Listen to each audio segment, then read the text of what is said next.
démystifier la certification du glucomètre. Bonjour, je me présente, Noémie Bérubé, assistante chef qualité pour les EBMD. Les EBMD, en fait, c'est examen de biologie médicale délocalisée. Donc, c'est vraiment tout ce qui est des examens de laboratoire en dehors des laboratoires. Dans le fond, les glucomètres, c'est vraiment le sujet de la vidéo d'aujourd'hui. C'est vous permettre d'en connaître un peu plus sur comment bien les utiliser. Dans le fond, cette vidéo-là est vraiment toute récente. Là, elle va avoir débuté à partir du mois d'août 2021, peut-être septembre. Donc, il se peut que vous ayez des informations que les personnes qui utilisent des glucomètres depuis plus longtemps que vous n'aient pas connaissance parce qu'il y a plusieurs subtilités. Donc, soyez indulgents avec vos collègues. C'est vraiment, cette vidéo-là va vraiment vous donner plus d'outils pour que vous puissiez bien les utiliser. Dans le fond, juste pour démystifier, pourquoi on doit faire toutes ces étapes-là pour utiliser les glucomètres? En fait, comme je disais, les EBMD, c'est des examens de laboratoire en dehors des laboratoires. Donc, on se doit de suivre les mêmes normes que les normes qui sont à suivre dans les laboratoires. Donc, en plus des normes de laboratoire, on a une norme qui s'applique vraiment aux EBMD à proprement dit. Donc, cette certification-là nous aide à avoir la traçabilité de chacun des utilisateurs, puis s'assurer qu'ils sont habilités à faire les glycémies auprès des usagers. Donc, on a cette traçabilité-là justement pour montrer aux accréditeurs que les personnes sont formées et ont les connaissances pour réaliser l'examen. On va voir un petit peu plus loin les étapes à effectuer là, pour vraiment suivre, pour vraiment bien réussir le processus de certification. C'est un petit peu là que ça accroche, donc on va passer un petit peu plus de temps sur ce sujet-là. Puis, il y a aussi l'OTS, le test sous observation.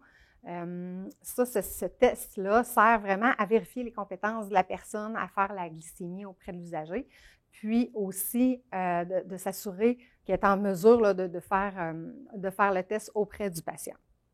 Donc, la bonne utilisation de ce test-là va permettre d'éviter une grosse surcharge là, que j'ai pris connaissance là, lors de mes passages sur les unités de soins. Je voyais qu'il y avait vraiment un besoin à ce niveau-là de vous donner un complément d'information. On peut commencer avec un glucomètre pour prendre connaissance des touches qui sont disponibles sur le glucomètre. En fait, on a le bouton, bien entendu, d'ouverture, juste ici, très simple. Ça peut paraître banal, sauf que lorsqu'on ouvre le glucomètre, il y a des informations qui sont affichées.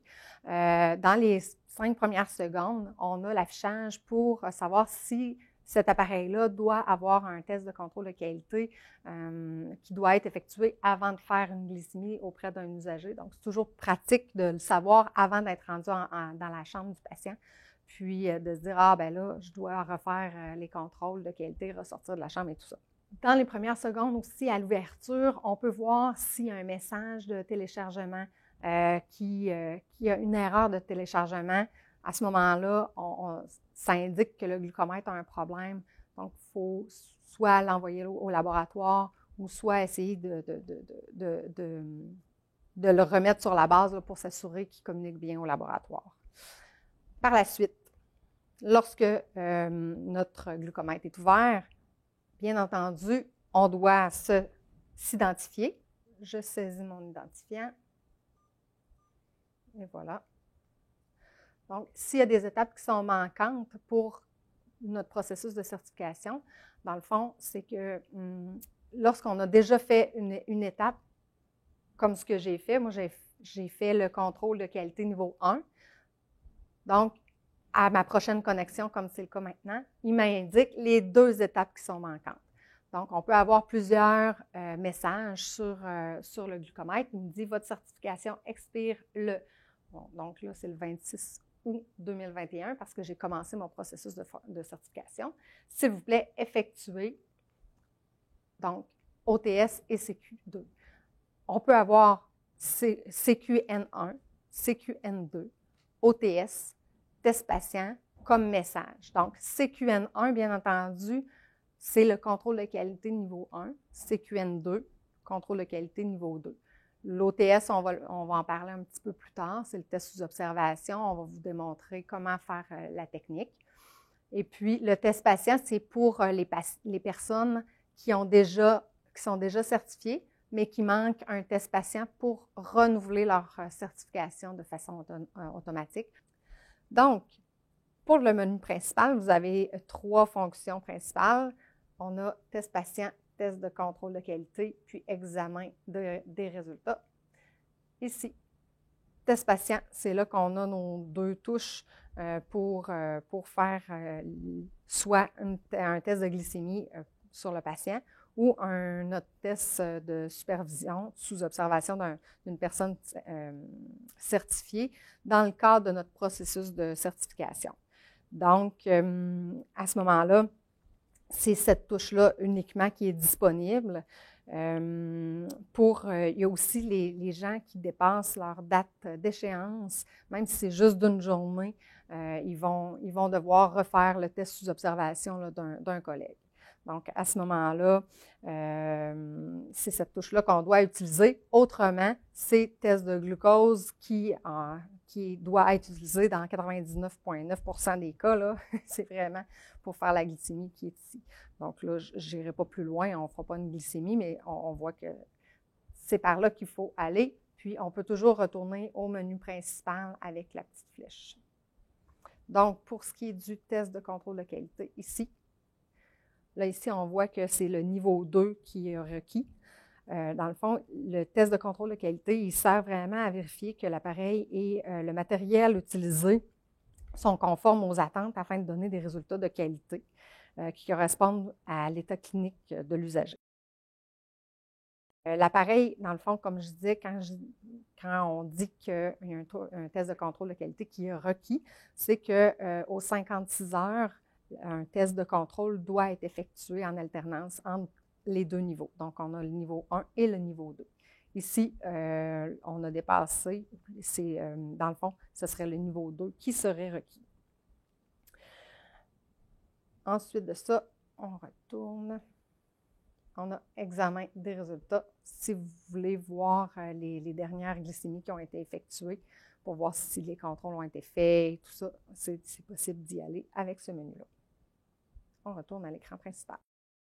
Pour pouvoir utiliser le glucomètre de façon autonome, vous devez suivre les 4 étapes de votre processus de certification dans les 30 jours suivant la première étape de votre certification, parce que vous avez 30 jours pour compléter ce processus-là. Donc, c'est vraiment suggéré de le faire là, au tout début de votre formation, soit avec votre personne qui est en jumelage ou votre professeur. Donc, les 4 étapes, c'est bien entendu la formation et l'examen en ligne. Par la suite, vous avez le test de contrôle de qualité 1, test de contrôle de qualité 2 qui doit être fait et finalement le test sous observation d'un utilisateur qui est certifié. Dans votre cas, idéalement, la personne en jumelage ou le professeur. Donc, la formation en ligne. Pour quelles raisons est-ce que vous devez faire cette formation-là pour un appareil du genre? C'est vraiment pour s'assurer de la traçabilité des utilisateurs qui font ces examens-là. Donc, pour nos normes d'accréditation, on doit avoir cette traçabilité-là. Donc, c'est cette façon-là qui nous le permet.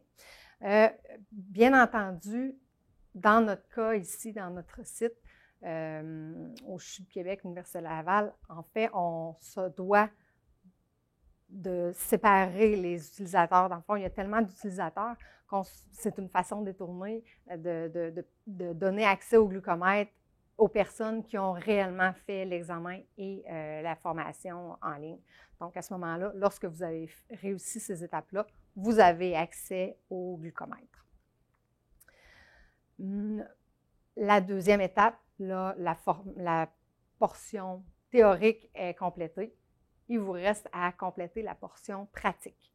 La portion pratique, c'est vraiment avec les tests de contrôle de qualité, les solutions bleues.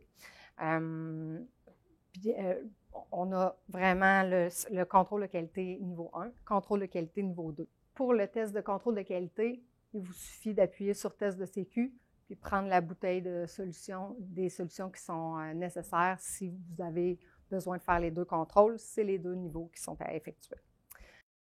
Il n'est pas nécessaire que l'appareil demande un contrôle de qualité pour pouvoir faire votre processus de certification, en fait, parce que en tout temps, vous devez pouvoir faire un test de contrôle de qualité pour s'assurer si, admettons, vous échappez le glucomètre ou qu'il y a un patient que la glycémie, ce n'est pas la valeur attendue par rapport à son état clinique. À ce moment-là, vous devez toujours pouvoir faire un test de sécu. La dernière étape, et non la moindre, c'est la vérification sous l'observation d'une personne qui est certifiée. Donc, ça vraiment, le but de ça, c'est de s'assurer que la personne a la bonne technique pour faire la glycémie et aussi pour répondre aux normes de nos accréditeurs, bien entendu. En fait, vous utilisez la touche connexion observateur. Et puis, l'observateur doit demeurer à vos côtés tout au long du processus pour vraiment s'assurer que tout est fait selon la procédure habituelle. On va sélectionner le test de glucose dans le menu Connexion observateur. On va sélectionner le lot de bandelettes qu'on fait lire le code à barre. Donc, on sélectionne le patient dans la liste de patients qui est offerte sur le glucomètre. On va faire la double identification de notre patient et on confirme avec le crochet. Donc là, ça va être d'insérer la bandelette pour faire la glycémie auprès de l'usager. Donc, on remarque qu'on est dans le menu Test patient-OTS. C'est vraiment pour confirmer qu'on fait la procédure de l'OTS.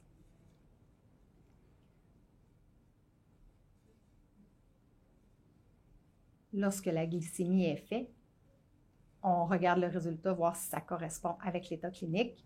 Et ensuite, on appuie sur le crochet pour confirmer que la glycémie est correcte. On voit que l'observateur doit se connecter à nouveau pour confirmer que la technique était adéquate. Donc, on a 2 questions à répondre. Ces questions-là sont essentielles pour que la glycémie n'entraîne pas d'erreur au niveau du laboratoire. Donc, on vérifie que le glucose est valide, la glycémie, et que l'OTS, l'observation, s'est faite avec succès. On confirme le tout, très important. Bien entendu, on doit remettre le glucomètre sur la base pour qu'ils comprennent que toutes les étapes ont été effectuées. C'est vraiment important de s'assurer qu'il y a un bon contact pour que le transfert puisse se faire. Lorsque vous avez complété votre processus de certification, simplement vérifier sur le glucomètre sur lequel vous avez travaillé, comme quoi vous êtes maintenant autonome pour faire les glycémies auprès des usagers. Sur mon glucomètre, il est écrit « ID utilisateur non valide ». Qu'est-ce que je dois faire? Dans ce cas-là, ID utilisateur non valide, ça peut être justement parce que vous devez aller faire la formation puis la certification, l'examen en ligne. Donc, à ce moment-là, ça vous permet d'avoir accès au glucomètre. Autrement, si vous avez une certification qui est valide dans un autre site, puis que, par exemple, vous travaillez au CHUL, ça fonctionne au CHUL, mais vous êtes prêté à l'Hôtel-Dieu de Québec, à ce moment-là, sur les glucomètres de l'Hôtel-Dieu de Québec, il va afficher ce message-là parce que vous n'êtes pas autorisé sur les glucomètres de l'Hôtel-Dieu de Québec. Comment est-ce que je peux savoir qu'il y a un problème de communication entre mon glucomètre puis le laboratoire? D'accord. Bien, en fait, pour savoir si les appareils communiquent avec le laboratoire, puis que le laboratoire communique avec les appareils, c'est vraiment lorsqu'on ouvre le glucomètre. Donc, on va voir un message s'afficher sur l'écran. Par exemple, c'est le message le plus fréquent, c'est vraiment une erreur de téléchargement. Donc, ça met comme quoi qu'il y a une date qui est téléchargée la dernière fois à cette date-là. Donc, c'est comme si le glucomètre était figé dans le temps depuis cette date-là, puis il n'a pas communiqué. Déjà là, on a un premier indice. Donc, si on est un nouvel employé, un nouvel utilisateur, on ne sera pas capable, puis qu'on vient juste de faire notre examen en ligne, on ne sera pas capable de se connecter à ce glucomètre-là. Donc, dans ce temps-là, il faut essayer sur un autre glucomètre, bien entendu. Puis, pour régler la situation, il faut absolument envoyer notre glucomètre au laboratoire parce qu'il faut vraiment qu'il soit connecté à un réseau filaire. Donc, c'est pour ça que vous devez l'envoyer au laboratoire. Comment est-ce que je peux faire pour savoir si c'est le glucomètre qui a besoin d'un contrôle de qualité sécu ou si c'est ma certification?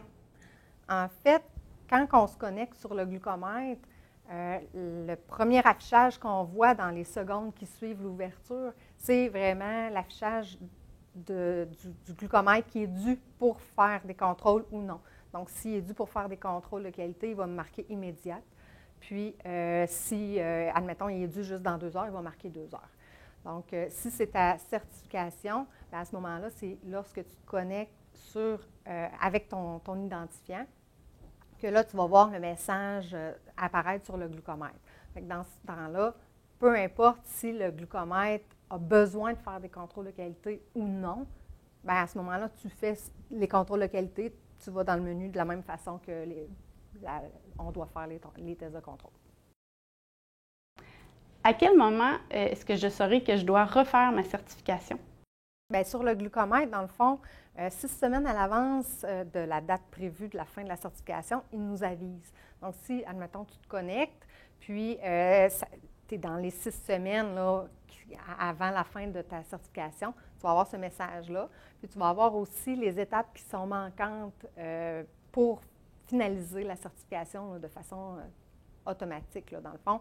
Il peut y avoir soit des contrôles de qualité qui doivent être effectués, soit un test patient ou l'examen là, de formation en ligne, parce que la formation, c'est toujours suggéré de la refaire puisqu'il y a des nouveautés qu'on ajoute selon les besoins. Donc, j'espère que cette vidéo-là va vous avoir aidé à comprendre le glucomètre et éviter les petits pièges. Merci.